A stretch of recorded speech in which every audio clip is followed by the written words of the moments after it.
Good morning बच्चों। आज हम लोग ब्लैक बोर्ड के बारे में पढ़ेंगे। ओके, ब्लैक बोर्ड जो है, अगर हम बात करें विजुअल एड्स की, तो ऐसा शायद ही कोई विजुअल एड होगा जो सबसे ज़्यादा प्रयोग में होता हो, है ना। अगर हम शिक्षा जगत की बात करें तो सर्वाधिक प्रयोग में आने वाला दृश्य साधन जो है वो है आपका ब्लैक बोर्ड, जिसे आप चॉक बोर्ड के नाम से भी जानते हैं और वाइट बोर्ड के नाम से भी जानते हैं। ठीक है, एक समय था ब्लैक बोर्ड ब्लैक कलर के ही होते थे, लेकिन आज आप देख रहे हैं आपकी क्लासेस में ग्रीन कलर के भी लगे होते हैं, वाइट कलर के भी, वाइट बोर्ड भी लगे होते हैं। ठीक है, तो ब्लैक बोर्ड जो है इसे हम आज के समय एजुकेशन के क्षेत्र में सबसे महत्वपूर्ण विजुअल एड के रूप में, सबसे ज़्यादा प्रयोग में आने वाले दृश्य साधन के रूप में जानते हैं। ठीक है, अगर हमें इसका प्रयोग करना है तो सामान्य रूप से अगर बात कर रहे हैं हम ब्लैक बोर्ड की, तो इसका आकार 30x40 का होता है, लेकिन बहुत कुछ डिपेंड करता है हमारे जो स्टूडेंट्स हैं उनकी संख्या पर। ठीक है, हमारे क्षेत्र पर कि किस क्षेत्र में हमें इसका प्रयोग करना है, इस पर। इसके साथ ही साथ हमारे जो विषय है या उसकी जो थीम है उस पर भी निर्भर करता है, किस तरह की थीम है और उसके लिए हमें किस तरह के बोर्ड की ज़रूरत पड़ रही है। ठीक है, तो इसके आधार पर हम बोर्ड्स का चयन करते हैं, ब्लैक बोर्ड का चयन करते हैं। सपोज़ आपको क्लासरूम में पढ़ाना है तो फिर हमें 30x40 का लेना होगा, लेकिन अगर किसी एक वार्ता के लिए हमें बोर्ड की ज़रूरत है तो हम इतने बड़े आकार का बोर्ड नहीं लेते, उसके लिए हम छोटे आकार का बोर्ड लेते हैं। अब बारी आती है कि ये जो ब्लैक बोर्ड होते हैं वो कितने तरह के होते हैं। आपने देखा होगा बच्चों, क्लास में जो दीवार पे लगा होता है, ठीक है, वो क्या है, दीवार पे बिल्कुल फिक्स होता है, आपने ध्यान दिया है। ठीक है, इसके अतिरिक्त जब कभी आपके हॉल में सेमिनार होते हैं या फिर कोई वार्ता होती है, कोई डिस्कशन होता है, ठीक है, तो वहाँ पर हम लोग क्या करते हैं कि स्टैंड वाला बोर्ड भी रखते हैं। ध्यान दिया होगा आपने, वो स्टैंड पर लगा होता है और उस पर हम तुरंत उस विषय से संबंधित, जिससे संबंधित हमारी चर्चा होनी है या फिर वाद विवाद होना है या कोई प्रतियोगिता होनी है, ठीक है, उस विषय को हम उस पर लिख देते हैं। ठीक है, इससे क्या है कि उस हॉल में बैठे हुए, उस ग्रुप में बैठे हुए सभी छात्र छात्राओं को इसकी जानकारी हो जाती है कि आज किस विषय पर चर्चा होनी है या किस विषय संबंधी प्रतियोगिता के लिए हम लोग यहाँ एकत्रित हुए हैं। ठीक है, ये दो चीज़ें तो आपने समझ ली, एक दीवार पे लगा हुआ, दूसरा स्टैंड वाला, स्टैंड बोर्ड। ठीक है, तीसरा जो प्रकार है वो होता है उसका रोल फॉर्म। ठीक है, देखिए ये पहला आपने देखा दीवार पे लगा हुआ। ठीक है, ध्यान दीजिए आप, इसका कलर है ग्रीन। अमूमन ब्लैक बोर्ड ब्लैक कलर के होते हैं, लेकिन ग्रीन कलर के ग्रीन बोर्ड भी प्रयोग किए जाते हैं और इस बोर्ड पर अगर हम विषय वस्तु को लिखते हैं तो उससे उसका प्रभाव जो है वो बड़ा ही स्मूथ और आँखों को बहुत ही सूदिंग देने वाला होता है। ठीक है, और बहुत अच्छा लगता है देखकर इस पर, और किसी तरह का कोई प्रभाव नहीं पड़ता। अगर आप ये सोचें कि इसका प्रयोग करने पर ब्लैक बोर्ड की जगह ये देखने में अच्छा नहीं लगेगा या हमको इस पर लिखी हुई सामग्री अच्छे से नहीं दिखाई देगी, तो बच्चों ये हमारी गलतफहमी है। इस पर लिखी हुई सामग्री भी हमको बहुत ही स्पष्ट रूप से दिखाई देती है। ठीक है, तीसरा देखिए आप इसमें देख रहे हैं स्टैंड लगा हुआ है। ठीक है, और उस स्टैंड पर यह बोर्ड लगा हुआ है, ग्रीन बोर्ड जो है। ठीक है, तो बोर्ड को उसके कलर के आधार पर भी हम कह रहे हैं, ब्लैक है तो ब्लैक, ग्रीन है तो ग्रीन बोर्ड, वाइट बोर्ड भी आपकी क्लासेस में लगे हैं, आपने देखा होगा, उसको भी हम इस रूप में कह सकते हैं। लेकिन प्रकार इसके कौन कौन से वे, दीवार पर लगा हुआ, दूसरा स्टैंड वाला बोर्ड, तीसरा आपको हम प्रकार दिखा रहे हैं रोल फॉर्म। आप देख रहे होंगे कि इसके ऊपर भी पट्टी लगी है और नीचे भी एक लकड़ी की स्टिक लगी हुई है। ठीक है, और इसमें एक हैंग करने के लिए बना हुआ है, जिसको हम आवश्यकता अनुसार जहाँ पर हमें प्रदर्शित करना है वहाँ हम इसको टांग देते हैं। ठीक है, और इस पर सामग्री को लिख लिया जाता है और उसके बाद तुरंत वहाँ पर उतार के इसको आप जैसे आप चार्ट को फोल्ड करके रखते हैं, सेम उसी तरीके से इस बोर्ड को भी आप फोल्ड करके रख सकते हैं। फिर आवश्यकता पड़ने पर इसको तुरंत आप खोल करके डिस्प्ले कर सकते हैं। अगर फील्ड में सपोज़ आप एक्सटेंशन एजुकेशन पढ़ रहे हैं और आपको फील्ड में किसी कार्य के लिए जाना है, तो वहाँ पर एक किसी ग्रुप को आपको या ग्रामीण जो महिलाएं हैं उन्हीं से किसी विषय पर परिचर्चा करनी है या उन्हें किसी विषय के संबंध में जानकारी देनी है, तो वहाँ पे बच्चों इस तरह के बोर्ड की सबसे ज़्यादा आवश्यकता होती है। आप इसको लेकर जाते हैं और वहाँ किसी भी व्यवस्था के तहत आप इसको वहाँ टांग कर उनको उस पर चित्र बनाकर या उसको रेखांकित कर कर उस विषय वस्तु के बारे में जानकारी आसानी से दे सकते हैं। और उसके बाद फिर आप इसको रब करके फिर तुरंत आप दूसरा मैटर भी इस पर डिस्प्ले कर सकते हैं, है ना।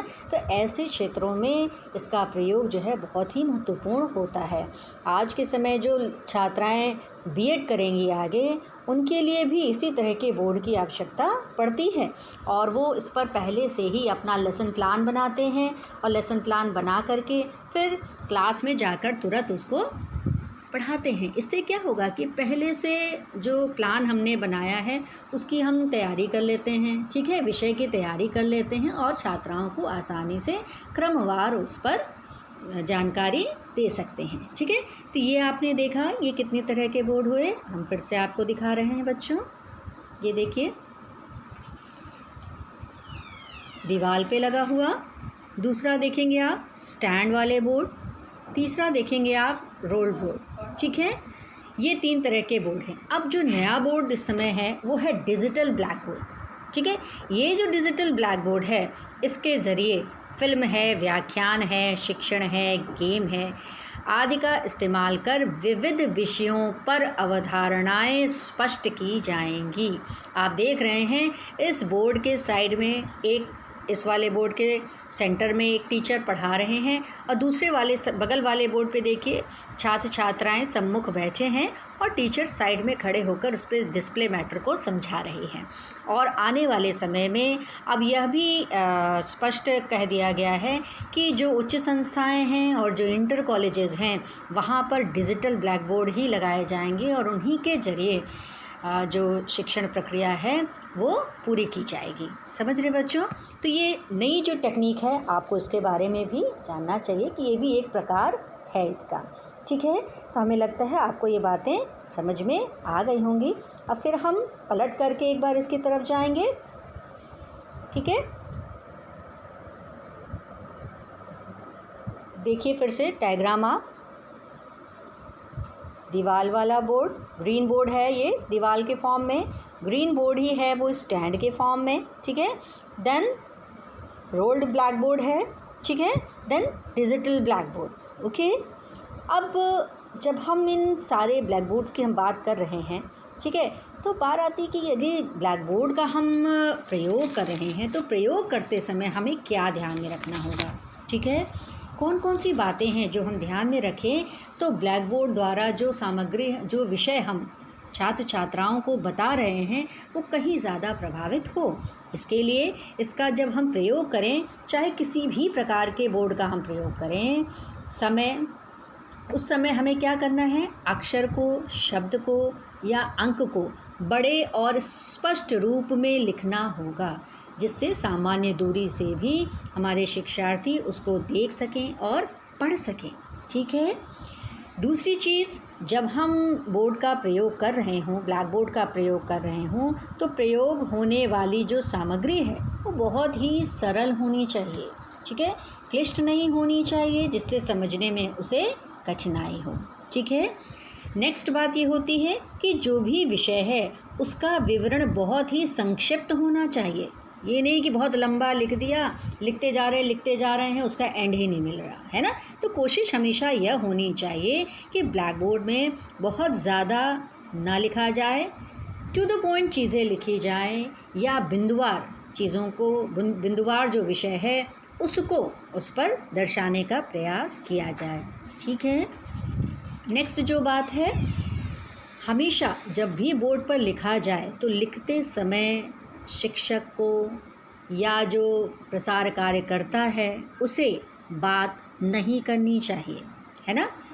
उसकी तरफ मुख करके बातचीत नहीं करनी चाहिए।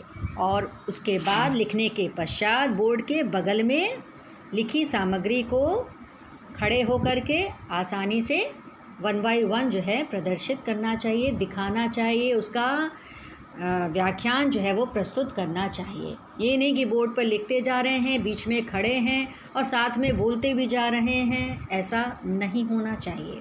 बोर्ड पर लिखकर फिर उसके बगल में खड़े होकर, जिससे सभी छात्र छात्राएँ लिखी हुई सामग्री को स्पष्ट देख सकें और उसके पश्चात 1 बाय 1 एक एक चीज़ का एक्सप्लेनेशन देना चाहिए। ठीक है, ये बात समझ में आ रही है। जितने भी क्लिष्ट विषय हैं, ठीक है, या कोई जटिल बातें हैं या कोई जटिल चित्र है, ठीक है, तो इसके लिए क्या है, पहले से ही उसे प्रिपेयर कर लेना चाहिए कि हमको कैसे दर्शाना है। ये नहीं कि वहाँ खड़े होकर के फिर देखने लगे कैसे उसको हमें दिखाना है। इस बात का भी हमें ध्यान रखना है। और जो सबसे महत्वपूर्ण बात है, बोर्ड की सफाई बोर्ड की सफाई होनी चाहिए। हमेशा डेली उसको नीट एंड क्लीन करना चाहिए। और अगर उसका कलर फेड कर रहा हो तो उसे कलर कराना चाहिए या उसके बराबर मरम्मत करानी चाहिए, जिससे जो विषय उसके ज़रिए हम प्रदर्शित कर रहे हैं उसको हम बेहतर तरीके से अपने छात्र छात्राओं को बता सकें। ये बात बच्चों समझ में आई। तो ये ब्लैक बोर्ड जो है, इसके प्रयोग करते समय क्या हमें ध्यान रखना चाहिए, ये बातें मैंने आपको बताई। अब अगर हम बात करते हैं ब्लैक बोर्ड के लाभ की, तो शायद आपको देख करके ये समझ में आता होगा, क्योंकि आप बचपन से ही, ये एक ऐसा एड है जिससे आप जुड़े हुए हैं। ठीक है, जैसे ही आप नर्सरी में पहुंचते हैं तभी से आपको ये जो एड है ये दिखाई देता है, और आप अब तक डिग्री कॉलेज तक पहुंच गए और अब तक आपका संबंध इससे बना हुआ है। तो आप इसके लाभ के बारे में पूर्णतया अवगत होंगे। सबसे पहली चीज़ तो यही है कि ब्लैक बोर्ड का प्रयोग जो है हम उसी वर्ग के लिए कर सकते हैं जिसको लिखना पढ़ना आता हो, जो शिक्षित वर्ग हो या जिसे हम सिखा सकते हों। ठीक है, अब सपोज़ गांव में जा कर के आपको, चूँकि बार बार मैं इस चीज़ें एक्सटेंशन के बच्चों के लिए कह रही हूँ, इसीलिए कह रही हूँ कि आपको फील्ड में जाके वर्क करना होता है। अगर वहाँ पे जा कर के आप बच्चों के लिए ब्लैक बोर्ड का प्रयोग करते हैं तो क्या होगा कि वो उसी ग्रुप के लिए महत्वपूर्ण होगा जो कि उसको पढ़ सकते हों। जिन्हें पढ़ना नहीं आएगा उनके लिए इसका कोई अर्थ नहीं होता। ठीक है, तो ऐसे वर्ग के लिए ये बहुत ही लाभप्रद है। दूसरी सबसे सस्ती और आसान ये दृश्य साधन माना जाता है। सबसे सस्ता और सबसे आसान दृश्य साधन होता है, क्योंकि इसके अलावा आप अगर किसी भी एड का प्रयोग करते हैं तो वो उसमें क्या है, इस तरह की समस्याएं जो हैं वो आती रहेंगी। क्योंकि किसी में धन की दिक्कत है, तो किसी में कोई बहुत महंगा होता है, तो किसी को हैंडल करना मुश्किल होता है। ठीक है, किसी को बनाने में कठिनाई होती है, विशेष कौशल की आवश्यकता होती है, जबकि ब्लैक बोर्ड में इस तरह की कोई बातें नहीं होती। इसीलिए ये सबसे सस्ती और आसान दृश्य सामग्री मानी जाती है। मुझे उम्मीद है आपको ये बातें जो है समझ में आई होंगी कि ब्लैक बोर्ड क्या है और इसका कैसे प्रयोग हमें करना है। ओके बच्चों, यहाँ पर मैं आपको बताना चाहूँगी कि मैंने आपको जितने नॉन प्रोजेक्टेड विजुअल एड्स थे, ठीक है, उसके बारे में आपको बताया। अब हम लोग नेक्स्ट क्लास में जो प्रोजेक्टेड विजुअल एड्स हैं उनके बारे में पढ़ेंगे। ओके।